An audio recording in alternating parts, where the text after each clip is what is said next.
Hey guys, I'm gonna do a quick little audio test. Yeah, that's working. We got another death battle going on! Across this vast world of different nations with different people, it is the clash of opinions which truly divides us. However, there is one universal truth, which absolutely everyone can agree on. Gundams. Giant robots are freaking awesome! Like Optimus Prime, the original G1 Transformer. And the RX-78-2, the original Mobile Suit Gundam. These aren't just any robots, they're the old school classics, the first of their kind. And we're in for a robo battle of East versus West. Well, Optimus was originally a Japanese toy. He's Wiz and I'm Boomstick. And it's our job to analyze their weapons, armor, and skills to find out who would win a death battle. Yeah, since there's no subtitles here, I'm probably gonna be more focused on listening to the stuff, almost the stuff I already know of, before the death battle starts. Millions of years ago, on a distant planet called Cybertron, a great unrest grew between two factions of robotic beings, the Decepticons and the Autobots. With little warning, they found themselves entangled in civil war. Led by that douchebag Megatron, the Decepticons started gunning down any bot they pleased for basically no reason, including some guy named Orion Pax, which will be important later. Rest in peace, Robro. What Megatron didn't know was that this seemingly random encounter would end up reshaping the universe. Thanks to a robot Gandalf, Orion Pax was rebuilt into something bigger, stronger, and way more recognizable. The newest commander of the Autobots had risen, Optimus Prime. The Autobots will never sacrifice freedom. Optimus is a powerful warrior with tons of he awesome is. robo powers. As a Transformer, he can scan nearby objects and morph his body to resemble one, becoming a robot in disguise. His favorite is a classic 1979 Kenworth K100 tractor. An oldie but a goodie which sports 500 horsepower and can book it over 80 miles per hour. He even gets a trailer which, when he doesn't need it, mysteriously disappears into thin air. No, really, where the hell does that thing go? I need to know. More importantly, the life force of every Transformer resides in their spark, sort of like a soul. And Optimus is no different, except that his spark gives him a few unique abilities. Yeah, his spark's pretty rare. Yeah, he's Compared got a to medical other robo condition. people, it gives him increased strength, speed, and durability. He can shoot laser beams from his hands, fly with either a jetpack or his feet boosters, and move his limbs around while they're detached like some sort of Fucking weird. ghost robot Oh Rayman. man, G1 logic. Ooh. Optimus is referred to as a 0.1%er. That is how rare a being of his caliber is. Is that what all those people on Wall Street were protesting? Even then, Not many that. of Optimus's abilities are further enhanced thanks to his possession of one of the most powerful artifacts in Cybertron's history, the Matrix of Leadership. Oh yeah, you know, it's nothing much. It's just a piece of robot god. The Matrix is a conduit for the power of Primus, the creator of the Transformer race. With this, Optimus can heal some of his most grievous wounds. What? Not all the time. Like, you know, when he died. And use the power of the Matrix to light our darkest hour.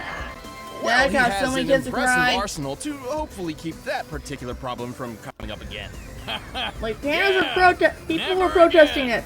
Regardless, he wields the Ion Blaster, a giant death cannon which Prime one-hands like a boss. This big old rifle fires bolts of energy strong enough to take down most Decepticons, and can even be fired into space from ground level. Even better, it never seems to run out of ammo. Nice. One can only dream. Energy Optimus Prime weapons. also carries numerous weapons composed of Energon, a raw energy force used by Transformers to power their technology and, well, themselves. He's got a glowy Energon axe and Energon swords, perfect for slicing up robots of all sizes.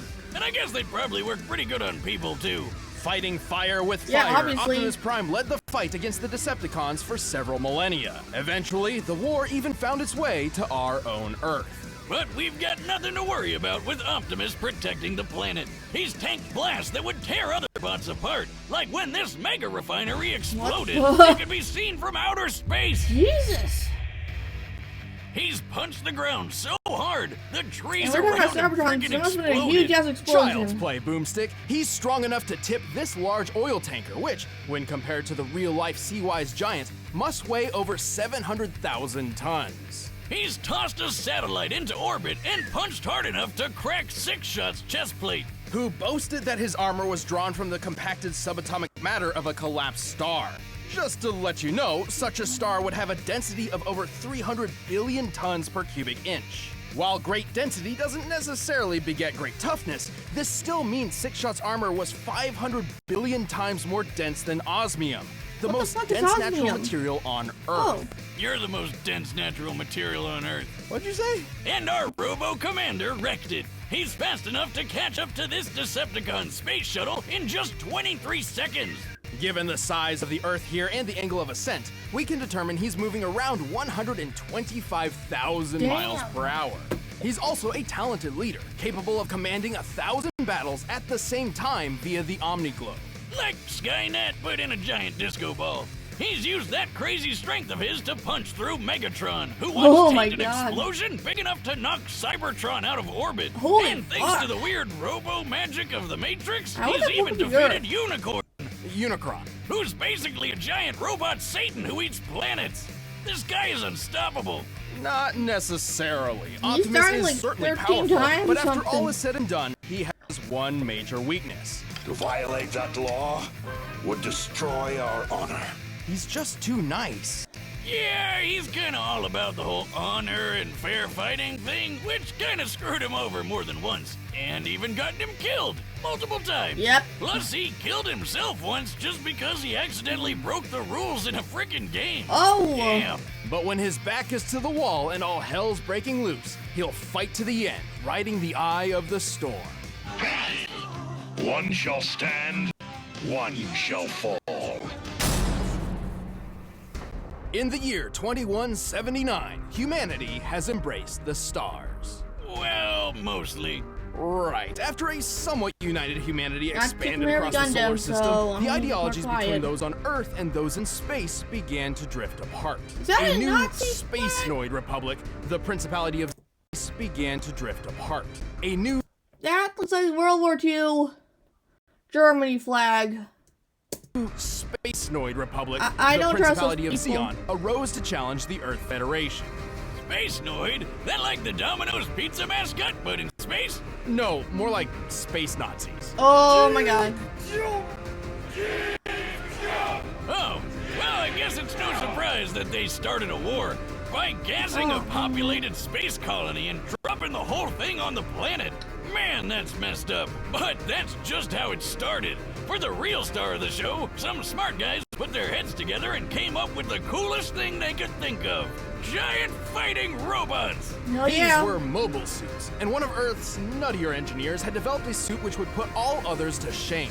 This was the RX-78-2, otherwise known as the Gundam. There's an even statue of that in Japan. I think There it's have been technically lots of animatronic. mobile suits named Gundam, but this was the original granddaddy of them all. This experimental mobile suit was hidden on a remote colony, but before its maiden voyage with the equally classified White Base could begin, it was caught in a surprise Xeon attack.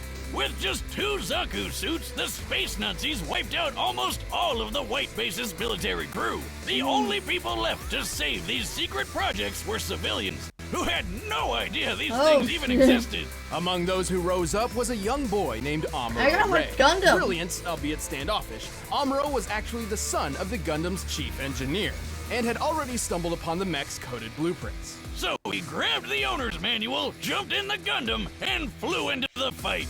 Damn, not too shabby for going off just the manual. Amuro quickly adapted to its complex controls thanks to its learning computer system, designed so the Gundam itself can learn its pilot's limitations and compensate. Its body is made of a super durable Luna titanium alloy called Gundarium. Of course. Yet another fictional metal that's way better than anything in real life. For weapons, it's got twin 60mm Vulcan guns for ears. It's got a shield that can block shots strong enough to take down warships, and a gravity hammer, a supersized flail that's rocket propelled. Whoever came up with that is my goddamn hero. Oh, Same with the we're guy in the who built nuts. the ultra-destructive beam rifle. That would be the ingenious Dr. Minovsky. Thanks to him, the beam rifle is a marvelous feat of weapons engineering. Minovsky had developed a way to miniaturize the enormous megaparticle cannons found on warships without losing any power. The result is a Gundam-sized rifle that can take down entire fleets of ships all on its own. It's like having a pistol with all the power of 1,000 tanks. A single shot could easily tear through a 13,000-ton Musai-class warship. Given the official stats of this ship, to tear it asunder like so would require a strike worth nearly 9,000 tons of TNT. Sure, the beam rifle only has 16 shots, but who really cares when you just need one? Last but not least, the Gundam carries two retractable beam sabers. Cause you can't have space battles without royalty-free lightsabers. But all these amazing weapons would be useless without an exceptional pilot.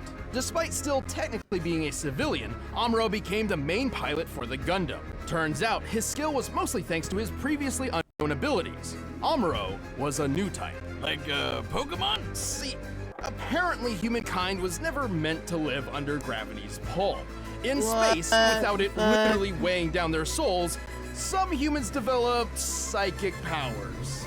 That is the dumbest backstory of why someone gets powers. And we've heard a lot of them, Wiz. I agree. So what, he can like read minds or something? Sort of. These powers and their capabilities have little definition, often differing between different people. Most new types can instantly understand each other upon contact, even drawing kinship between sworn enemies. Amuro's abilities in particular grant him something akin to precognition. He can predict exactly what will happen on the battlefield and where his enemies will be, and can capitalize on it if he reacts fast enough. How could he possibly predict I'd attack from the other side? He's a Jedi. He shot down targets too fast for the eye to see and navigated his friends through a collapsing fortress with no casualties. By the end of the war, his own reflexes were pushing the limits of the Gundam itself. A magnetic coating was added to the Gundam to compensate, reducing the suit's friction and increasing its speed by 27%. Over 14 years of military service, Amuro became a legendary pilot. He even learned how to use these super fast funnel guns with his psycho powers. Hang on, the scratchies are back.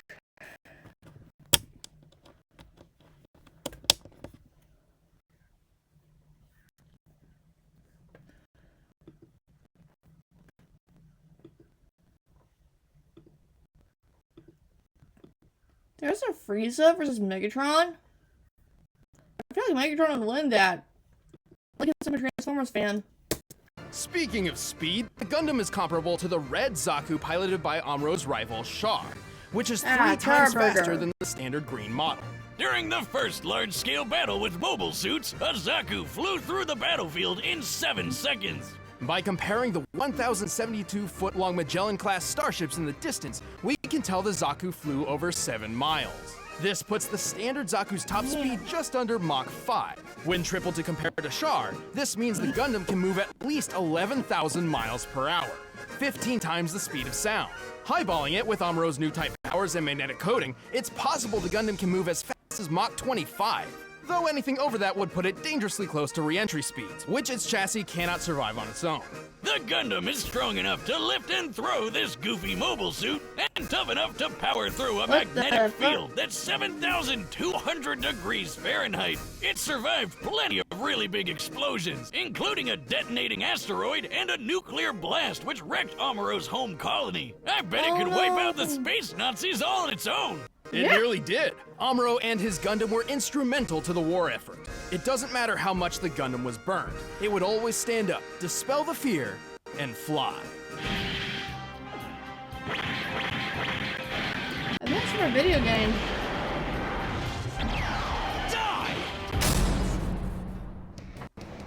All right, the combatants are set. Let's end this debate once and for all. But first, let me transform your eating habits.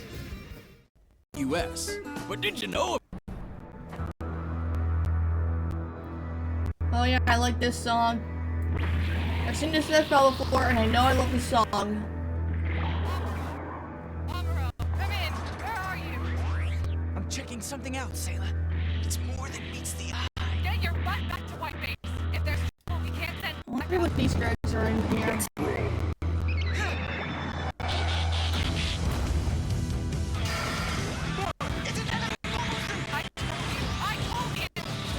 Yeah, there's some overlap between the two. My arm's congested.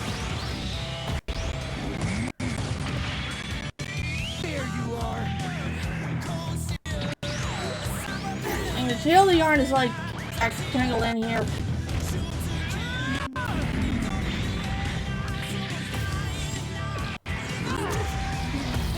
Vile Decepticon, I have You both think that we're gonna see. countless eons.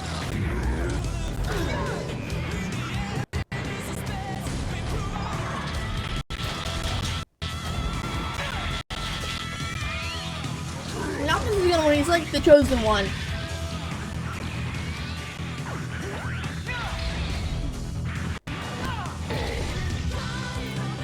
He's tagged worse.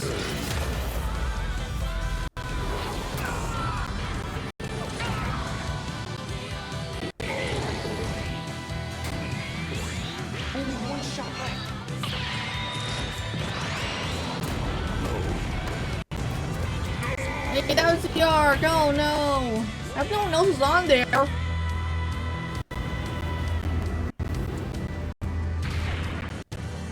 And the Optimus survived the Cybertronian-sized explosion you can see from space. Oh, wait. The Psychic Boy is not in outer space anymore. His weird space hour isn't gonna work very well.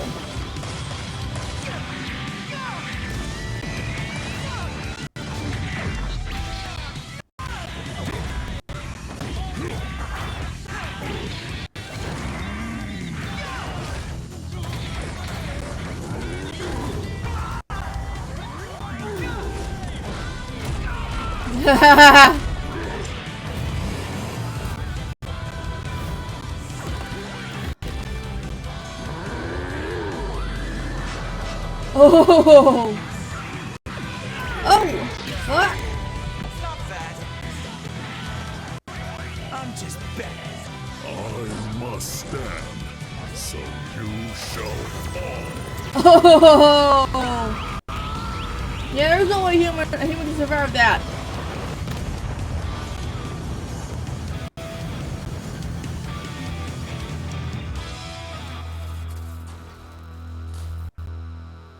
I wonder how he reacts to actions of killing a human. He's got the touch! He's got the power! The Gundam was an impressive machine, and Amuro was a skilled pilot, but Optimus's millions of years of battle experience completely Yeah, he's a overshadowed fucking Amuro's veteran. core team. Also, we already know that Optimus was over 6 times faster and 9,000 times stronger. Holy hell! Who knew Optimus was so freaking buff? But the Gundam held plenty of its own advantages. With Amuro's super future sense powers, he could keep up with Optimus's speed. And with the Gundam's firepower, who cares how much it could lift? Unfortunately, the Gundam's limited ammunition meant this couldn't last. Oh. And even then, Optimus could certainly survive a shot from the beam rifle. Remember that refinery explosion Optimus survived? The one you could see from outer space? This blast left an enormous gash on the planet Cybertron. To measure the power of this explosion, we needed to compare it to the curve of the planet. Now, Cybertron's size is pretty inconsistent throughout G1 Transformers history, but even when using the alternating sizes between the cartoon and the comics, the blast is far more destructive than the beam rifle in both cases. And Optimus just walked right out of that bitch. And this isn't some weird outlier just out of the comics either. In the cartoon, Megatron Yeah, survived you gotta the blast that cartoon watch pushed it. Cybertron out of orbit. And he's pretty comparable to Optimus. To be fair, the That's why I think Megatron's gonna beat Frieza when I eventually get to that death battle. Gundam boasted some impressive durability feats too. Like when Amuro accidentally blew up a Zaku's nuclear reactor right in his own face. Hey, give him a break. It was his first time. This explosion created a hole in the space colony which sucked out Amuro's father. Oh Whoops. no! On the bright side, he's gonna save some money on Father's Day gifts, right? And with his heightened mind, we Wait, did he deduced die? the scope of the explosion. It's over 150,000 kilotons of TNT. That's 10,000 times more powerful than the bomb that dropped on Hiroshima, but still nowhere close to the refinery explosion Optimus survived. Also, the Gundam couldn't dodge Optimus's ion blaster forever. It was fast enough to strike targets in orbit from ground level. That puts its laser speed over 3 million miles per hour. Even when he knew it was coming, Amuro couldn't react quick enough to dodge or block anything that fast. And even then, Optimus's time in the Omni-Globe proves he can think way faster than Amuro. And just to blow your mind even more, in order to obliterate Unicron with the Matrix, the energy output must have equaled more than 40 Yoda tons of TNT. What the fuck is Like the the other Star gun? Wars game! And you know what they say, size matters not, especially when Optimus has defeated opponents as big as Devastator. The Gundam was a powerful mobile suit with some astonishing firepower, but was ultimately outmatched by the Autobot's strength, speed, durability, and experience. I'd say Optimus was primed for this fight. The winner is Optimus Prime. You know, considering how many dad jokes Boomstick makes, I wonder if he is a dad. Because if he is, I probably forgot about it. I'll see you next one. Later.